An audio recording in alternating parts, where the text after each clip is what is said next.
আলহামদুলিল্লাহি রাব্বিল আলামিন ওয়াসসালাতু ওয়াসসালামু আলা নাবিয়্যিনা মুহাম্মদ ওয়া আলা আলিহি ওয়া সাহবিহি আজমাইন আম্মা বা'দ। قال رسول الله صلى الله عليه وسلم احب الاعمال الى الله ادومها وان قل। আল্লাহ সুবহানাহু ওয়া তাআলা আমাদের সকলকে সুস্থ রেখেছেন।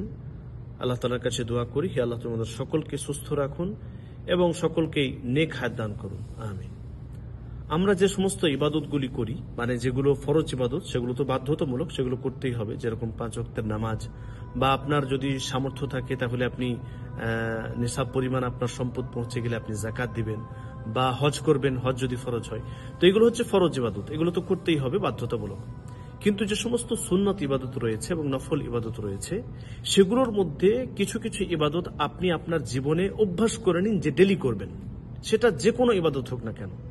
ধরেন উদাহরণস্বরূপ, আপনি প্রত্যেক দিন কোনো এক ওয়াক্তের পরে, কোনো এক 5 ওয়াক্ত নামাজের মধ্যে কোনো এক ওয়াক্তের পরে আপনি 5 আয়াত করে পবিত্র কোরআন পড়বেন। এটা আপনি ডেলি অভ্যাস করে নিন।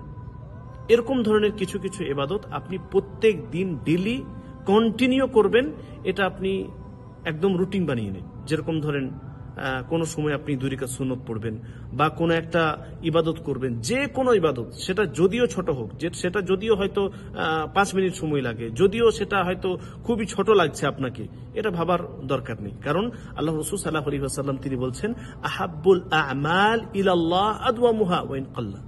আল্লাহ সুবহানাহু ওয়া তাআলার কাছে আপনার সেই আমলটাই সবথেকে বেশি প্রিয়, যেটা আপনি কন্টিনিউ করেন, লাগাতার করেন, একদিনও ছেড়ে দেন না আপনি। এরকম নয় যে 2 দিন করলেন, 3 দিন করলেন না, জি না, প্রত্যেক দিন করেন, ডেলি করেন। এই আমলটাই আল্লাহ সুবহানাহু ওয়া তাআলার কাছে সবথেকে বেশি প্রিয়, যদিও সেটা কম হোক না কেন, যদিও সেটা সংখ্যায় কম, সময়ে কম লাগে, বা আপনাকে মনে হচ্ছে যে এটা খুবই ছোট হয়তো, জি না, এটা ভাবার কোনো দরকার নেই। বাস সেই আমলটি আপনি ডেলি প্রত্যেক দিন করুন। আল্লাহ রাসূল সাল্লাল্লাহু আলাইহি ওয়াসাল্লামের একজন বিখ্যাত সাহাবী বেলাল রাদিয়াল্লাহু তাআলা, তিনার একটি ছোট্ট আমল আল্লাহ সুবহানাহু ওয়া তাআলার এত প্রিয় ছিল যে আল্লাহ রাসূল সাল্লাল্লাহু আলাইহি ওয়াসাল্লাম বলছেন, বেলাল রাদিয়াল্লাহু তাআলা, তুমি কি আমল করো, তুমি কোন এমন ভিন্ন আমল করো যে তোমার জান্নাতে পায়ের হাঁটার আওয়াজ শুনতে পেলাম আমি? তখন বেলাল রাদিয়াল্লাহু তাআলা বলছেন যে আমি তো এমন ভিন্ন কোন আমল করি না, সবাই যেরকম আমল করে আমিও সেরকমই করি, সবাই যেরকম ইবাদত করে আমিও সেরকম ইবাদত করি, তো এত বড় ফজিলত।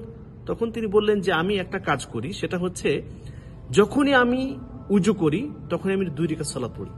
যখনই আমি উযু করি, উযুর 2 রাকাত সালাত যেটা আছে, উযু করি, আর উযু করার পরে পরে সঙ্গে সঙ্গে আমি 2 রাকাত নামাজ পড়ি। সুবহানাল্লাহ, আল্লাহ সুবহানাহু ওয়া তাআলার কাছে এটা কত প্রিয় হয়ে গেল যে সেই ব্যক্তির জান্নাত এখনো পর্যন্ত জীবিত, আল্লাহ রাসূল সাল্লাল্লাহু আলাইহি ওয়াসাল্লামের সামনে আছে, আল্লাহ রাসূল সাল্লাল্লাহু আলাইহি ওয়াসাল্লামের কাছে এখনো আছেন, তিনি এখনো পর্যন্ত মৃত্যুবরণ করেননি, জান্নাতের সুসংবাদ পেয়ে গেলেন যে তার পায়ের হাঁটার আওয়াজ আল্লাহ রাসূল সাল্লাল্লাহু আলাইহি ওয়াসাল্লাম শুনতে পেয়েছেন। তাহলে একটা ছোট্ট আমল শুধুমাত্র ডেইলি তিনি করেন, সব সময় করেন, সব সময়। যখনই উযু ভেঙে যেত উযু করতেন এবং 2 রাকাত নামাজ পড়তেন, 2 রাকাত সুন্নত নামাজ পড়তেন। তো আপনিও আপনার জীবনে যে কোনো ইবাদত, যেটা হয়তো আপনাকে লাগছে, আপনাকে মনে হচ্ছে যে এটা তো খুবই ছোট ইবাদত, খুবই একদম এমন ইবাদত যেটা হয়তো সময়ই লাগে না, জি না, এটা ভাবার কোনো সুযোগ নেই। বাস আপনি শুধুমাত্র সেটা কন্টিনিউ করুন, লাগাতার করুন। যে কোনো ইবাদত যেটা আপনার জন্য সহজ, যেটা আপনার জন্য মনে হচ্ছে যে এটা আমার জন্য সুবিধা, সেটা আপনি ডেলি কন্টিনিউ করুন। যে সমস্ত ইবাদতগুলি আছে ফরজ, সেগুলো তো করতেই হবে, এবং যে সমস্ত সুন্নতে মুআক্কাদা আছে সেগুলো আমরা বেশিরভাগই করার চেষ্টা করি, সেগুলো করবোই আমরা। কিন্তু তাও আপনি আপনার নিজের জীবনে কিছু ইবাদত, কিছু আমল, কিছু ভালো আমল, সৎ আমল, সেটা আপনি ডেলি করতে পারবেন, ডেলি করবেন, সেটার অভ্যাস বানিয়ে নেন। ইনশাআল্লাহ এর বড় সুসংবাদ আপনি কাল কঠিন কিয়ামতের দিনে পাবেন। আল্লাহ সুবহানাহু ওয়া তাআলার কাছে দোয়া করি, হে আল্লাহ তুমি আমাদের সকলকে 5 ওয়াক্তের নামাজি বানাও, এবং যত ধরনের সুন্নত এবং নফল ইবাদত আছে সেগুলো যেন আমরা করতে পারি, এবং সাহাবায়ে কেরাম রাদিয়াল্লাহু তাআলা আলাইহিম আজমাইনদের মতো আমরা যেন সমস্ত ধরনের ইবাদত, সেটা ছোট হোক বা বড়, সেটাতে যেন আমরা অগ্রগামী হয়, সেটা যেন আমরা করাতে খুবই এগিয়ে যেতে পারি, তার তুমি তৌফিক দান করো, আমিন। তাকাব্বাল রাব্বুল আলামিন।